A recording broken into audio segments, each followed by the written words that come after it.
মর্মান্তিক দুর্ঘটনা পাকিস্তানের খাইবার পাখতুনখোয়াতে এমনই ছবি ধরা পড়েছে হরপ্পা বানে।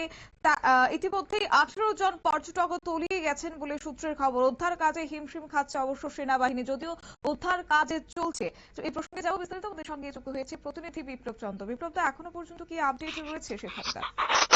দেখো, যে মর্মান্তিক দুর্ঘটনা অর্থাৎ এই সময় খাইবার প্রান্তে কিন্তু পর্যটকদের অনেকটাই ভিড় এবং বর্ষার মরশুমে যে প্রকৃতির যে দৃশ্য, সেই দৃশ্য উপভোগ করবার জন্য কিন্তু তারা সেখানে গিয়েছিল।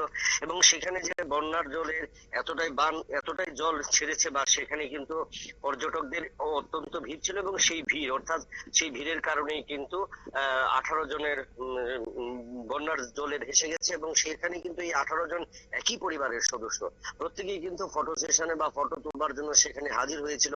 কিন্তু মুহূর্তের মধ্যে কিন্তু জল এতটাই বৃদ্ধি পায়, এবং তার কারণে কিন্তু তারা কিন্তু নিজেরা সরে আসতে পারেনি বাঁধ থেকে, এবং যার কারণে তাদের ভেসে যায়। এবং সেখানে ঘটনার খবর পাওয়া মাত্র কিন্তু আরক্ষা দপ্তর বা সেখানে কিন্তু ঝাঁপায়, কিন্তু তাদের মধ্য থেকে কিন্তু 4 জনের মৃতদেহ মাত্র উদ্ধার করতে হয়ে পেরেছে তারা।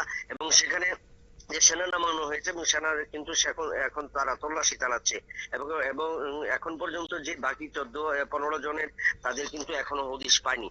তবে এই যে জল যে পরিমাণে বেড়েছে বিগত কয়েকদিনে, কিন্তু সে পরিমাণ জল এই জলে ভাঙে দেখা যায়নি। কিন্তু সাধারণ মানুষের মধ্যে কিন্তু এটা নিয়ে প্রশ্ন ছিল যে কিভাবে এত জল ছাড়া হলো, বা এত ভাবে জল কোথা থেকে এলো, এবং এটা নিয়ে কিন্তু প্রশ্ন।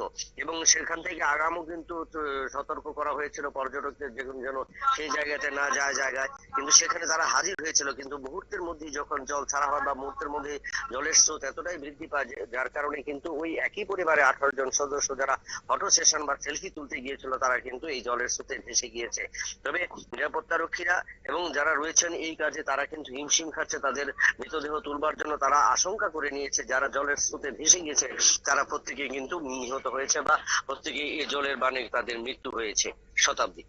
ধন্যবাদ। অর্থাৎ পাকিস্তানের সেখানে খাইবার পাখতুনখোয়ার যে সোয়াট নদী রয়েছে, সেখানে সেই নদীর ধারে পিকনিক করতে গিয়েছিল 18 জনের একটি দল। অগভীর এবং জল কম থাকায় অনেকে ভেবেছিল যে নদীর মাঝ বরাবর হেঁটে গিয়ে সেখানে ছবি তুলবেন, কিন্তু সেখানেই ঘটেছে বিপত্তি। এবং তাদের হঠাৎ করে হরপ্পা বাঁধ এতটাই সেখানে জলস্রোত বেড়ে যায়, যার জেরে একটা বড় দুর্ঘটনার শিকার হতে হয়েছে, এবং তাদেরকে উদ্ধার করতে রীতিমতো নিরাপত্তা বাহিনীর একটা হিমশিম খেতে হচ্ছে। নিয়ে নিচ্ছে ছোট্ট একটি বিজ্ঞাপন বিরতির, সঙ্গে থাকুন।